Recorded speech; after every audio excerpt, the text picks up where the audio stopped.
আমি কিন্তু এই ভিডিওটা রোস্ট করছি না, তবলাও বাজাচ্ছি না, রাজাদাকেও ডাকছি না, আমি খিল্লি করছি না। তার কারণ আমি একটা সিরিয়াস কথা বলতে চাই। আর আমি যদি আবার তবলা বাজাই তাহলে তো মানে হইচইয়ের সিরিজ তার সঙ্গে তবলা ব্যাপারটা রিপিটেটিভ হয়ে যাবে, তাদের কন্টেন্টের মতো নতুনত্ব কিছু থাকবে না। কোন কথা হবে হইচইয়ের ওয়েব সিরিজ লজ্জা নিয়ে। এই শোটা যখন শুরু হয়, আমি যেহেতু প্রোমো দেখিনি, আমার কোনো আইডিয়াই ছিল না এটার প্লট কী। আমি ভেবেছিলাম ঠিক আছে আরও একটা কোনো কিছু হবে। এখানে একটা জায়গা আছে যখন প্রিয়াঙ্কার যে ক্যারেক্টার, তার হাজব্যান্ড, সে তাকে একটা জিনিস আনতে বলে এবং একজন বন্ধু স্কোয়ার ফিট নিয়ে জিজ্ঞাসা করে, তার ওয়াইফ উত্তর দেয়, সে তার ওয়াইফকে একটা গালাগাল দিয়ে সম্বোধন করে। এবং আরও এরকম সিকোয়েন্স আছে যেখানে চার দেওয়ালের মধ্যে হোক বা লোকেদের সামনে হোক সে নিজের ওয়াইফকে অপদস্থ করে।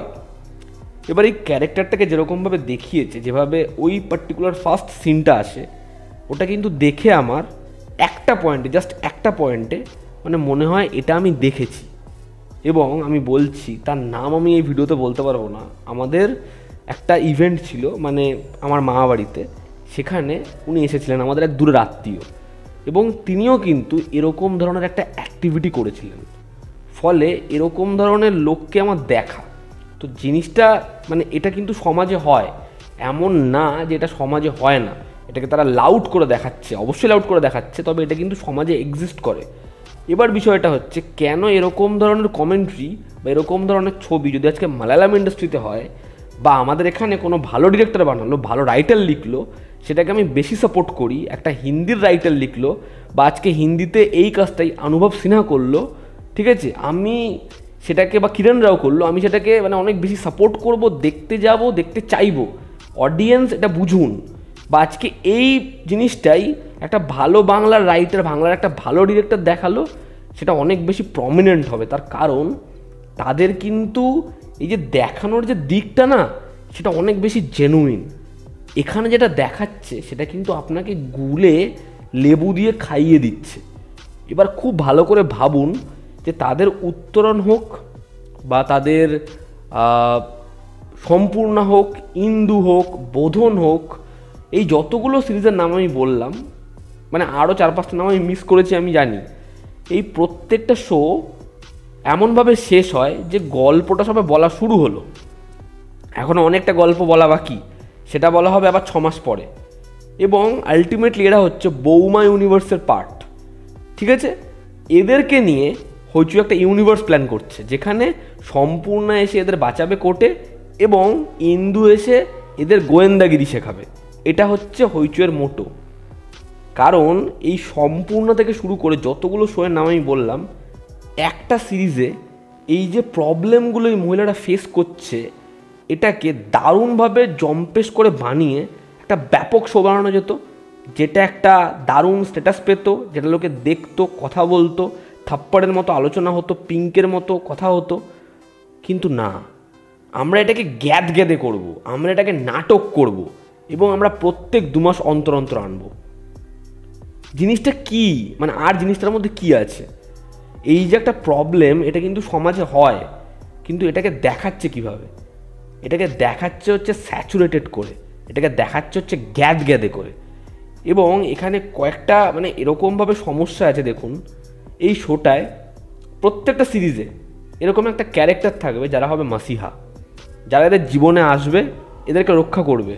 এবং প্রত্যেকটা মেয়ে প্রত্যেকটা সিরিজে এরা বিভৎস অসহায়, এরা ভালো মন্দ বোঝে না, এরা কারো এগেনস্টে কথা বলতে পারে না, এরা খুব নিরীহ, একদম পায়ের তলায় পিষে যাওয়া হাজব্যান্ডের মানুষ। কেন মেয়েগুলো এরকম হবে কেন? আমার তো সবার আগে এটাই প্রশ্ন।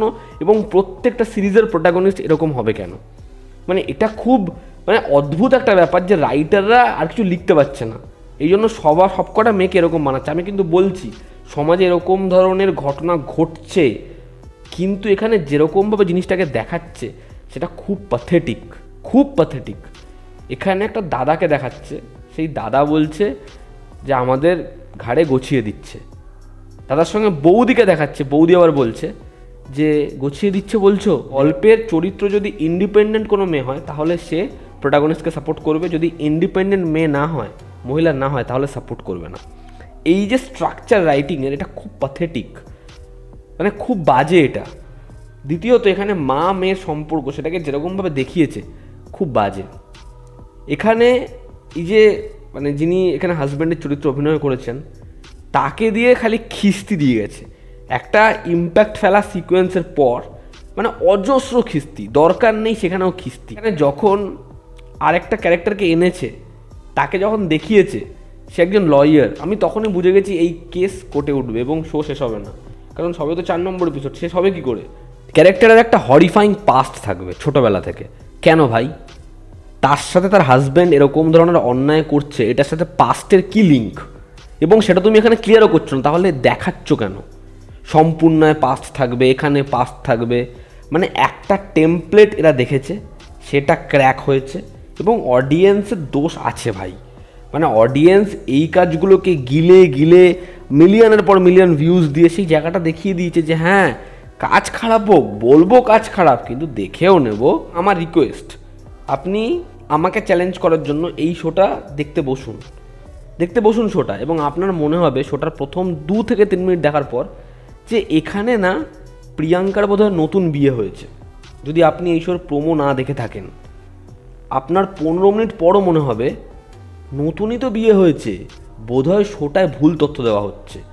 কারণ এখানে এই হাজব্যান্ডের সাথে তার যে পুরোপুরি বিষয়টা যেরকমভাবে আসে সেটা দেখে মনেই হয় না যে এরা এতদিন সম্পর্ক ছিল, এরা এতদিন ধরে সংসার করেছে। সেখানে যে প্রবলেম দেখাচ্ছে সেটা রেলিভেন্ট, সেটা বহু বছর পরেও সেটা থাকতে পারে, কিন্তু দুজনের যেরকম নেচার, দুজনের যেরকম পারফরমেন্স, সেখানে যেরকম যাবতীয় প্রত্যেকে রয়েছে, সেটা দেখে আর যাই হোক মনে হচ্ছে না এটা অনেক দিনের সম্পর্ক, এই বিয়েটা অনেক দিন ধরে রয়েছে, মনে হচ্ছে না। দেখে মনে হচ্ছে কয়েক মাস আগে বিয়ে হয়েছে এবং ক্যারেক্টারগুলোর মধ্যে ঠিক সেরকমই একটা নেচার রয়েছে। প্রিয়াঙ্কার পারফরমেন্সে তো ঠিক সেরকমই একটা ছাপ রয়েছে।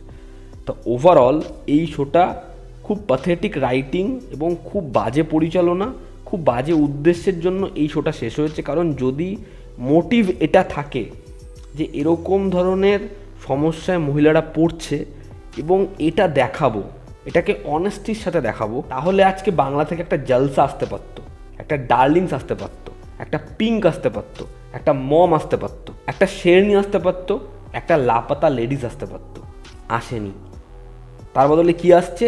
ইন্দু, বোধন, গভীর জলের মাছ, তারপরে হচ্ছে এই শোটা। এগুলোকে আর যাই হোক ওমেন সেন্ট্রিক কাজ বলা যায় না, এই কাজগুলোকে গ্যাদে সিরিয়াল বলা ছাড়া আর কোনো জায়গা নেই। এই ছিল আজকের ভিডিও। ভালো লেগে থাকলে লাইক করবেন, শেয়ার করবেন, আপনাদের কি অপিনিয়ন জানাবেন। জনতা আমাদের পাশে আছে। আবার দেখা হচ্ছে। Take care.